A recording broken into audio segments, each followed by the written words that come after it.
My absolute pleasure, Kirky. Ian Andrew Kirkpatrick, All Black number 666, 113 games, 39 test matches. So going back a bit, how would you describe the All Blacks, Kirky? Honestly, when we grow up, we're all young and we grow up together, and there's the legacy of the All Blacks that's gone back to sort of probably the end of the 1800s. And so, our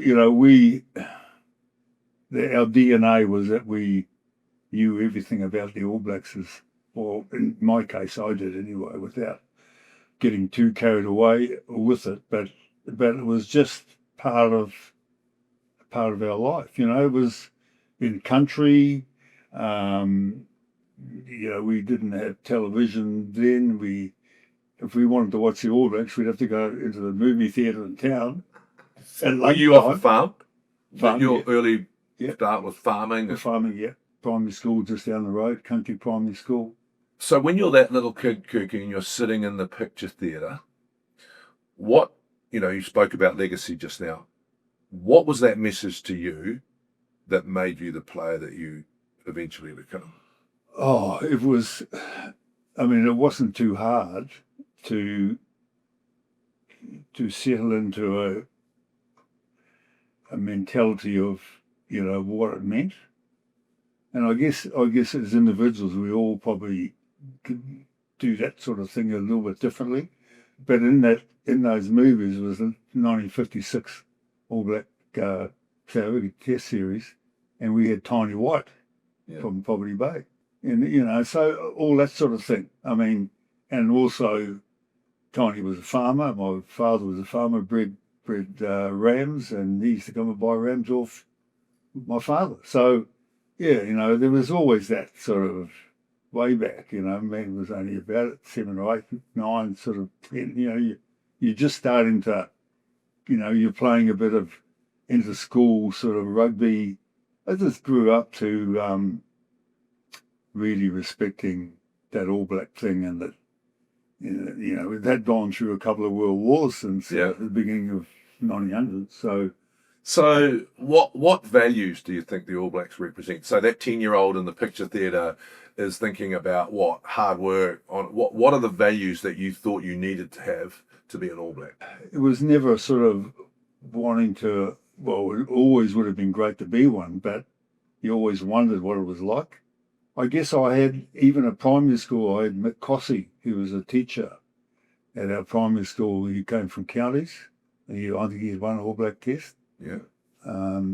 He used to take me to athletics in Gisborne, running on grass and, and sprinting, and mainly sprinting field events, not so much. But I was lucky that I had that sort of help and friendship and sort of enthusiasm. And so, that made a hell of a difference.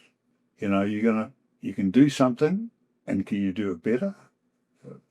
But we were young, we were 10 or 12, you sort of got a grip of life much at that stage. So tell me, describe the moment you got named in the All Blacks. How old were you? I can remember exactly where I was, who was with me. Can you remember that moment? Well, I guess in those days it was a little bit different to probably what it was to maybe 20 years later. But we had, because this is 1967, when I went down to Canterbury, and I went down there to farm, not to get in the Canterbury team. I can tell you that now, because we could have actually, when I say we, Hamish McDonald and myself, after we left Kings, he came down and farmed at Gisborne for a couple of years, and then we decided that instead of doing sheep and beef stuff, we wanted to do a bit of cropping. I could have ended up in Ashburton and then Canterbury. Yeah. But we so happened we were just not far from Rangiora, where we both were working on these two properties. And in those days it was national service, Vietnam, and there was ballots, three dates a month, and mine came up. And the year before, so in 66, towards the end of 66, I was balloted into the army. And I suppose I was a little bit slack about, because I thought you can defer, university students were deferring their, their training. And so when I sort of left it a bit, and so I get down to Canterbury there, and next minute I've got to go into Burnham. So I ended up in Burnham. And Getting ready to go to Vietnam. No, just doing national service. But yeah. they tell us in our lectures in the army that if it really got any hotter in Vietnam, we were next.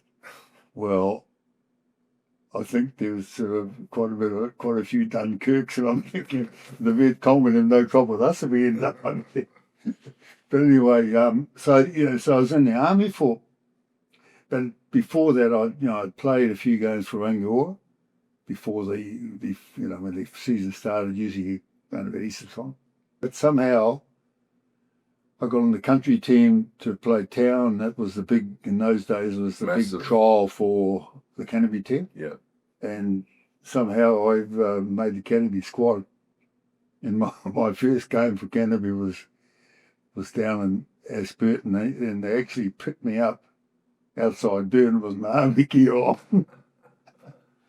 And you can imagine Fergie McCormick, who I had met in sort of a pre-season game, and Rangiora played Linwood.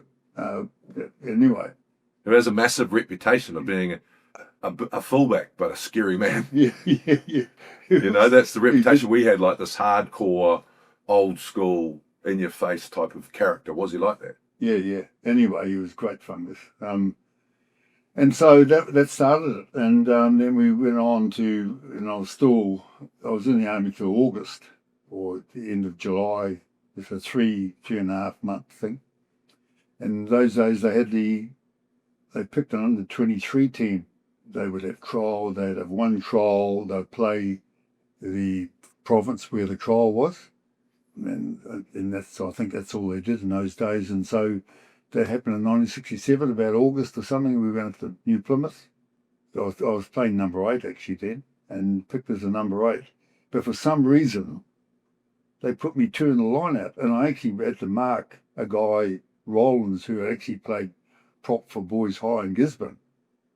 And so, getting bored in the and I'm thinking, why did they play me at 2 in the line-out? Because Fred Allen I'm pretty sure Fred was the head coach then. And they picked the team, and I'm locking with Peter Whiting, who I played against at school for about 3 years at Grammar. The old Paul had a bit of a breathing problem. He used to make that terrible noise when he got tired, sort of stuff. And I'm thinking, oh my God, I've got to play with this guy.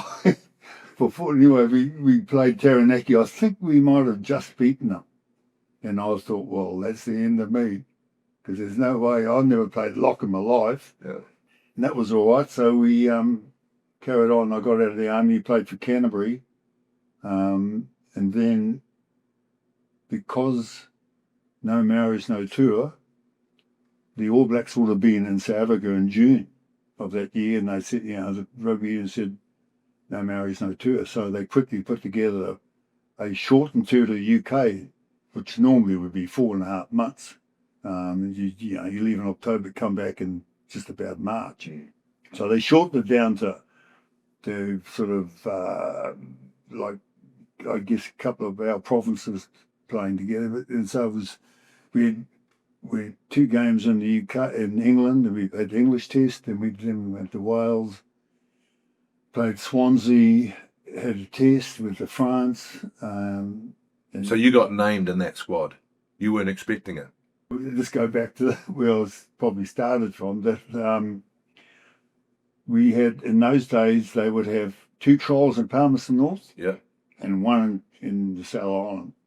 Palmerston North was played on a Tuesday. We played on the Wednesday. The selectors would fly down and watch the second trial. And then after that second trial, they would name the 4 teams to go to Wellington for the final trial. And they picked the teams, and I'm in the final trial, number 8 against BJ. Yeah, so we played the game, and it wasn't a good day. It was wet a bit. And so we're in this bloody confined bloody after-match place at Athletic Park, and the chairman would read out the team. And so I'm in it. Wow. But would he read it out in front of everybody? Yeah, the whole year. He'd get up and say, this is the All Black team to tour Great Britain and France, or in Canada, actually. We went through Canada. And so that's when you knew you were in or not. And in actual fact, because of, it all happened so quickly in that year, they wanted us to assemble down below in one of those dungeon changing rooms. Yeah, I remember those. I used to get flooded as well. And I was so, overcome that I had to go and sit on the loo. And they were doing something, and there was a guy who was a little poison pen. But he's obviously not around now, so I'm not going to even say his name. But I basically came out of the loo, and he said, "Where you be?" And I didn't want to tell him how I felt. Honestly, I felt sick almost. It was just all that stuff, the legacy that I'd come through when I was, when Tiny Watt was playing in 1956, and that sort of thing all came to head. I mean, all in sort of one year, a few months, really. So you're saying that it was so quick for you, still a young man, you're going into the army, coming out, all of a sudden this has all happened to you, and you just had this moment where your body sort of reacted, and was it doubt? Was it, what were you worried about? Or I wasn't worried at all about the game, about playing the game. It was always, play what's in front of you in those days.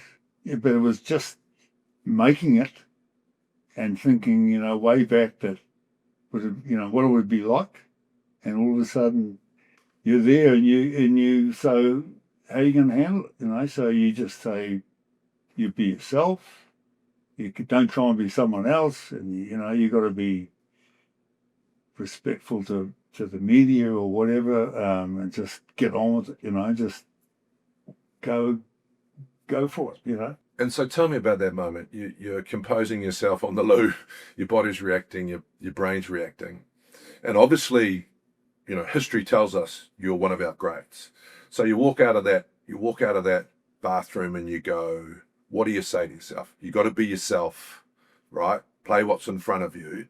What was the next thing you decided to do?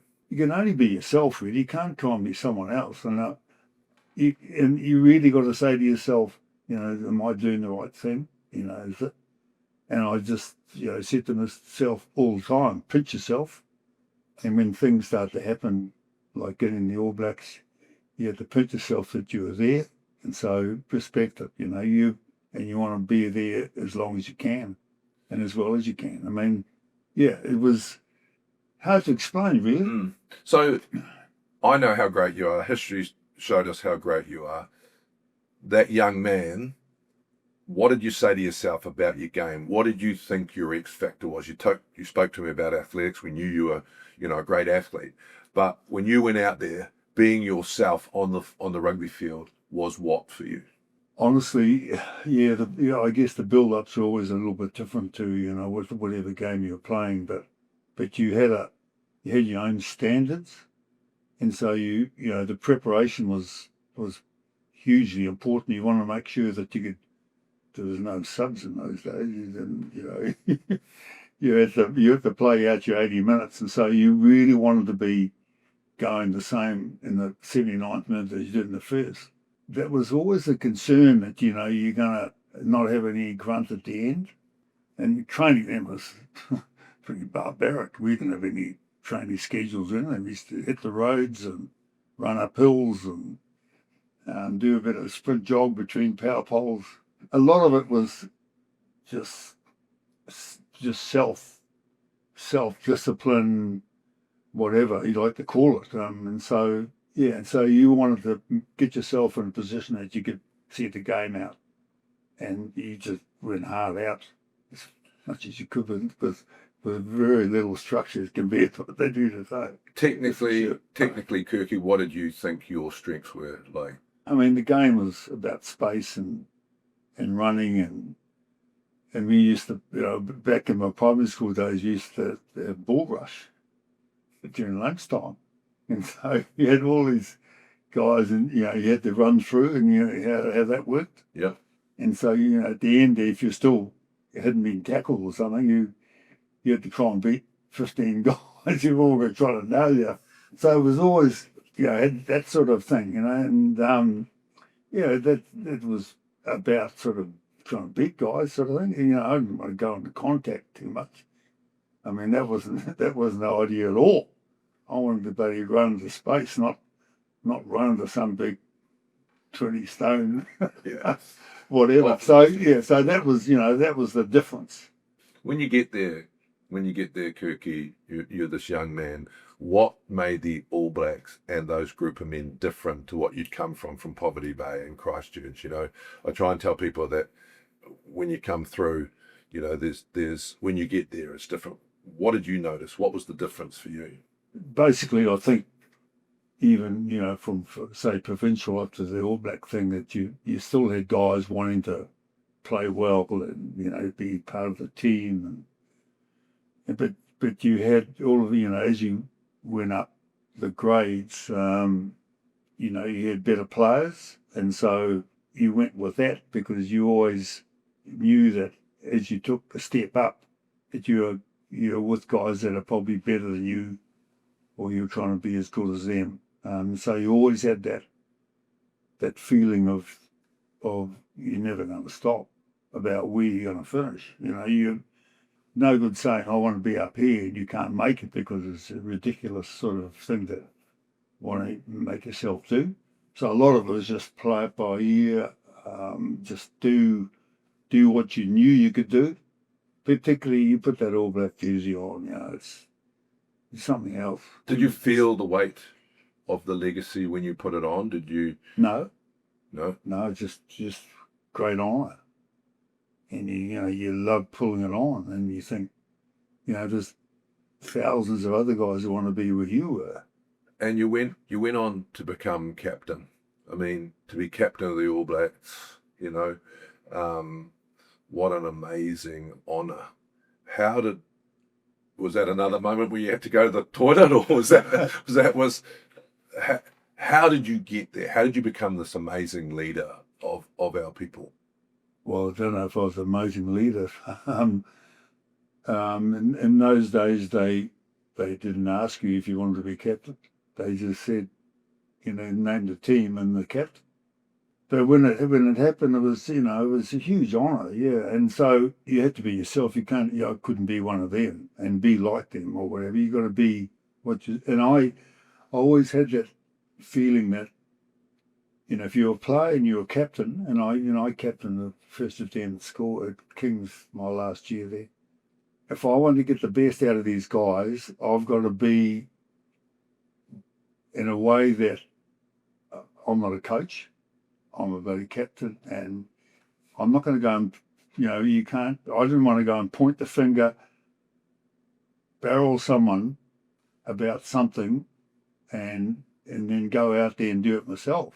If I'm gonna get something across, I'm going to do it my way, and not through a coach's eyes. And so, I knew that I had to go out there and do what I normally do, and you just hope that the other guys would follow you and do the same thing. And I think looking back, maybe I sort of expected too much of All Blacks, because in my book, I didn't want anyone to tell me how to play or how I built up to a game from a coach or whoever.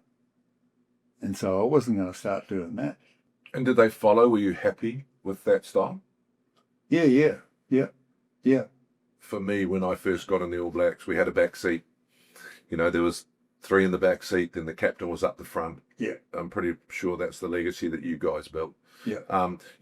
In modern leadership, they talk about having, a leadership group. Yeah. In your day, did you have some of the senior members around you? Would you lean on them? How did that system work?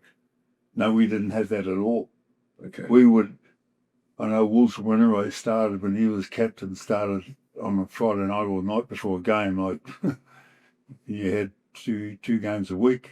The captain would have a captain's talk, no coaches, just players. And it was just about going through what we'd done during the week or what had happened and maybe the game before the Wednesday.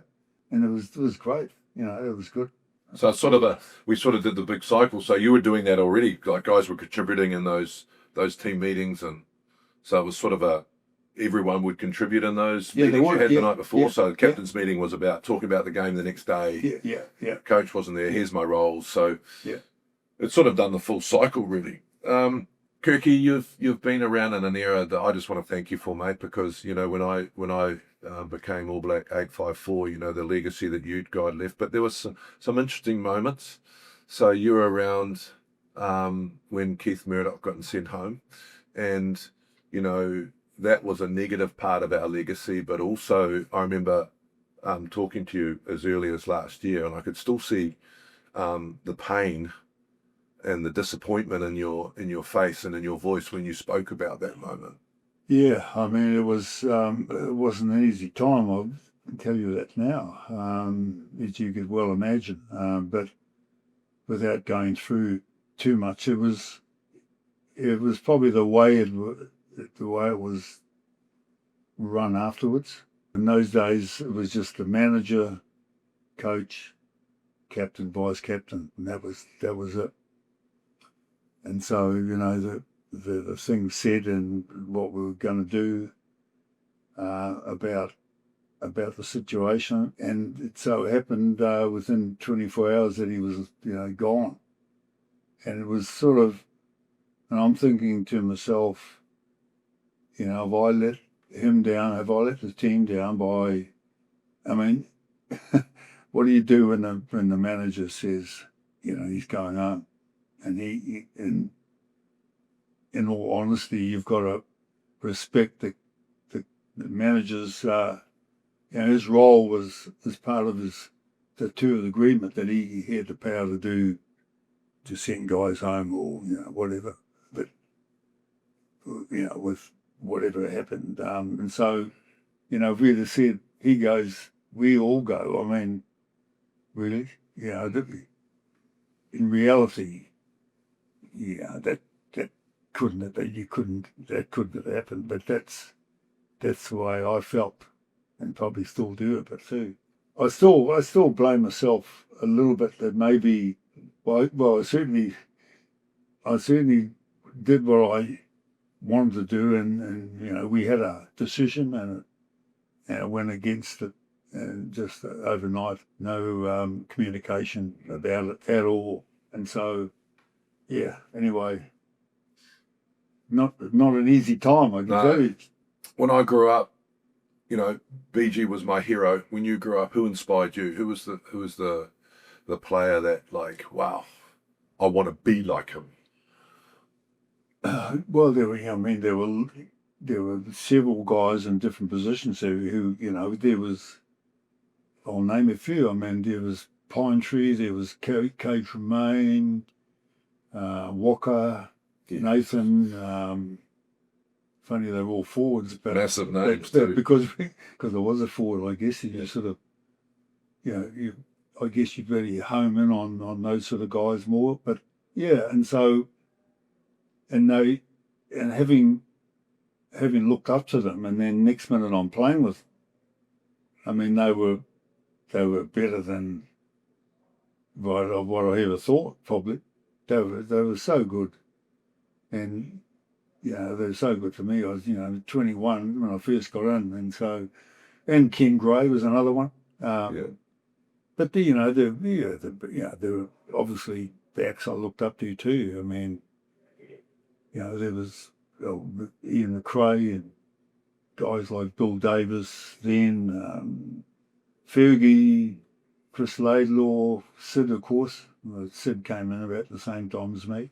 Yeah, it's just something that you really respected, and you're there, and it's a hard feeling to really get across it. The legacy that you left, Kirky. Looking back now, incredibly proud time for you? Was it one of the, like, great fun, all those things we talk about, playing with guys that want to be the best they can be? What was the point of difference that made playing for the All Blacks so great? Oh, it was just the fact that, the legacy thing was so strong, and I hope it still is. That once you made that, made the All Blacks, that it was just something. It's again hard to explain, but it was just a feeling of honour, huge honour. You think of all the other guys who played rugby in those days and wanted to be All Blacks and couldn't make it for all sorts of reasons, and here you are, having 10 years there, and so it's a difficult one to try and explain, but it's, I don't know, for me, and I guess, I mean, it must have been the same with the other other guys that have made it too, that it was something else. And sometimes even now, I pinch myself that I actually went through it and had that opportunity and the honour of actually pulling that black jersey on. And it was. Well, Kirky, mate, All Black number 666, 113 games, 39 tests. Thank you, mate. From one All Black to the other, thank you for just being you, and, like, for me, getting a bit emotional, that legacy that you set for me, the standards you set for me. When I put that jersey on, I knew that it had been before. I always tell the story about BJ Laborde, in the 1987 World Cup.